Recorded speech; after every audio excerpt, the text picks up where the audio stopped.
So in this week's video, I'm going to show you how I go back and fix a single mistake in my Sprang.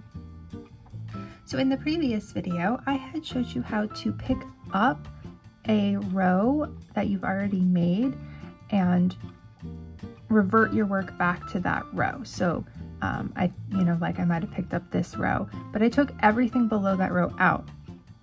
And that works really well if you've made a mistake that caused ongoing problems further down, and so you have a whole bunch of mistakes you need to fix. But if you just have a single mistake that you're looking to fix, in this case I have a hole here that I didn't want, then you can go back and fix just this mistake without having to take all of your work out. Now, for the purposes of this video, I'm working on a very narrow warp, and I would probably just take this out. However, this will work no matter how wide your warp is. So if you're working on a very wide warp that you don't want to have to take out a whole bunch of work that you've done, you can use this technique to do so. Okay, so the first thing I'm going to do is I have this really long shed stick here that I'm going to slide into my current shed. And I'm using one that's really long because it's going to rest on either side of the loom, and I know it's not going to slide out or go anywhere. The other thing that you could do is tie on a safety string. So tie on a piece of yarn to one side of your loom, pass it through your current shed, and then secure it on the other side. And that will also make sure that you don't lose this current shed that you've got going. So I'm also going to leave my bottom shed stick in, and then I'm going to remove my top shed stick. So the next thing I'm going to do is I'm going to locate the row that the mistake was made on. Now, I happen to know that it was on this row right here, and sometimes with holes it can be a little bit confusing because it looks like the hole started on this row. But in fact, if you look right here, you can see that there are two threads dropped together. So in fact, it happened on this row. And also, this isn't the only kind of mistake you might need to go back and fix like this. You may also want to go back and fix a crossed thread, as that does happen sometimes, and that is a mistake that you may not notice until later. So what I'm going to do is I'm going to start by picking up about, I'm going to pick up 3 threads on one side of the mistake and probably 3 on the other. I'll end up undoing more than this, but this is what I'm going to start with. So I've picked up the 3 front threads on either side of the mistake. So I've created a new shed right here. This is a brand new shed, and I'm going to pull all of this work out from below it. So I'm going to kind of slide my little, my long shed stick down a little bit, because what's going to happen when I pull all of this out is it's actually just going to get stuck on that shed stick. And it's important that you push it as far down as you can, because you're going to end up running out of room to work if you're not careful. I've had that happen before. Just because, remember, every time you make an interlinking up top, another interlinking is created down below. But in this case, we're going to undo the top interlinking, which is going to push it all the way to the bottom, and then we're going to redo the interlinking, which is going to create a second set of interlinking on the bottom, which all sounds very complicated, but as you're going along, you're going to understand it's going to be all this build up and you're not going to know what to do with it. But don't worry, it's all going to work itself out. So we're just going to slide all these interlinkings down until the threads that I picked up are free. So make sure you get these all the way down.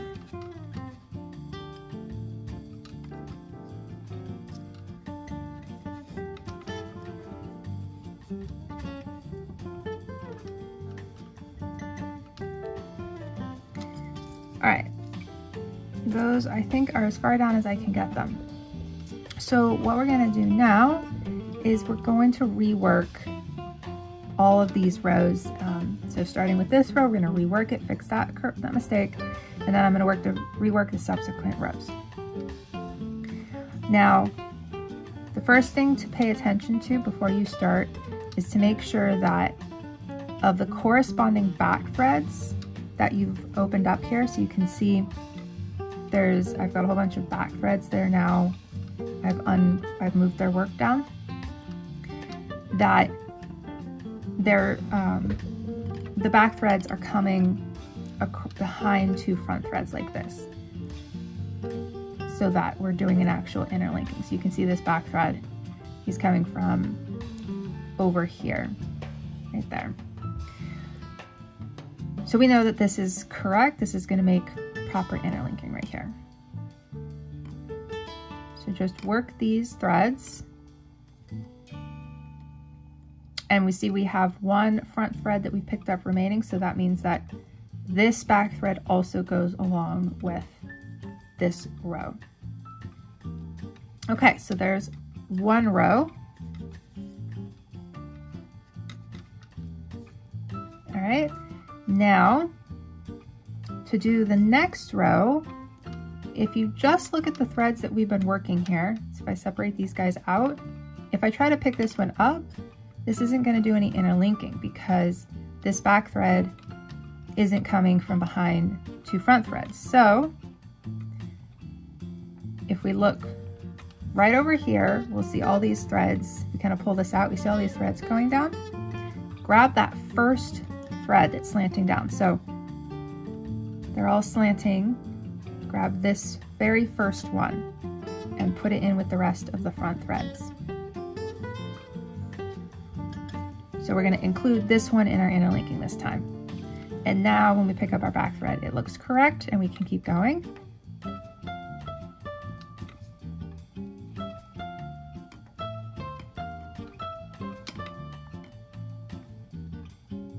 And we've got one remaining here, so we need to know, again, if you open these up, you see those threads that are slanting like that. Grab that first one, and it's a back thread, pick it up, drop your front thread, and there you go, that's the next row. Now I do want to note that right here in the middle where I had the issue, these threads are getting very tight. So this is going to get a little hard to work because of the buildup right here. But it shouldn't be too much of an issue. Okay, so again, taking a look at the threads we're holding on to here, and we can see again that we need to pick up another front thread. So pull the work out, grab that first slanting thread. It becomes part of the row that we're working, and we're ready to go.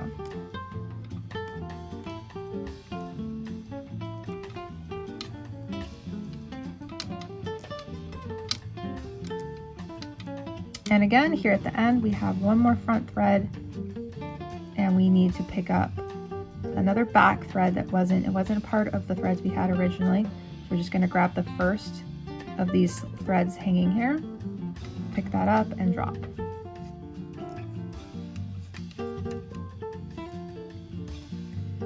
Okay, let's see, how many more rows do I need to do? Looks like I need to do 2 more rows.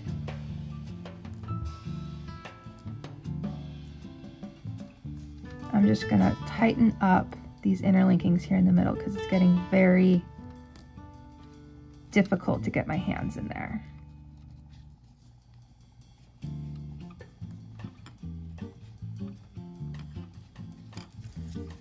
All right, that should give me a little bit more leeway. All right, so looks like again, we need to add another front thread. So open up your work, grab that first one that's slanting, add it to the front threads, work our row,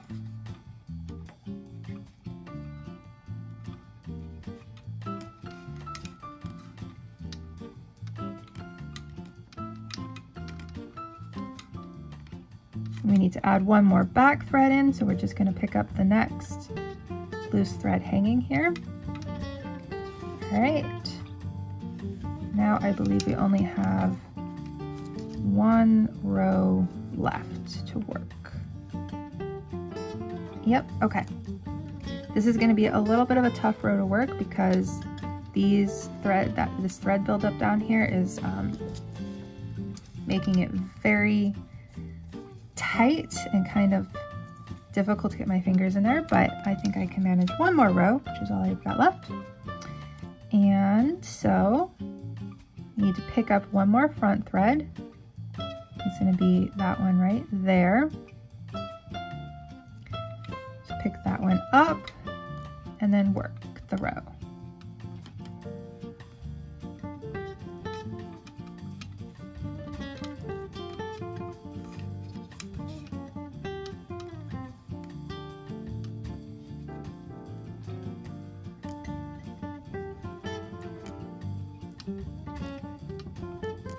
And then at the end here,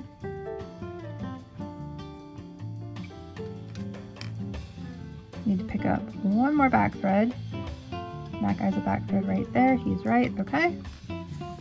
And okay, so now we have we've worked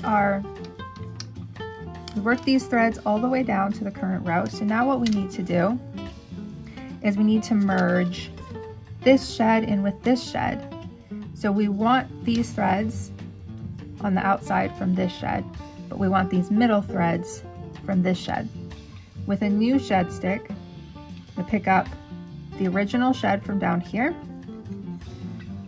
and then the new shed that's sitting on top up here with this new shed stick. And then finally,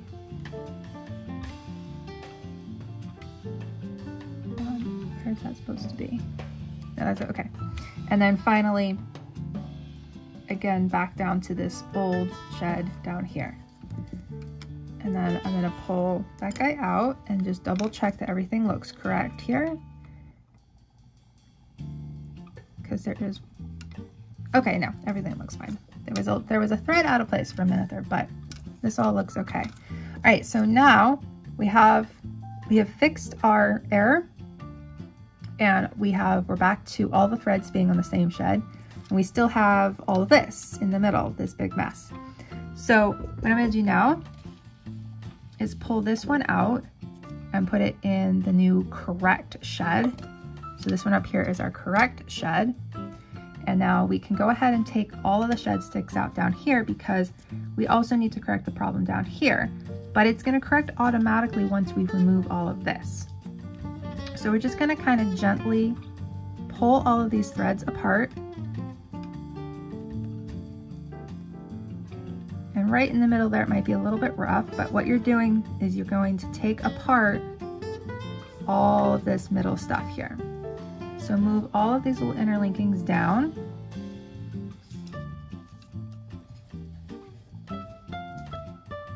You can use the shed sticks a little bit, but you're gonna probably wanna do a little bit of individual tightening so that you don't have weird loose threads in the middle.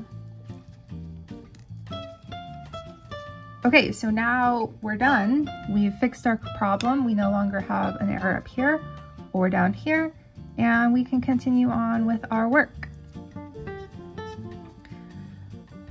So I hope this was helpful. If you've had any experience with making errors in your Sprang and you weren't sure how to fix it, hopefully this will show you how to fix it without having to undo a whole bunch of your work.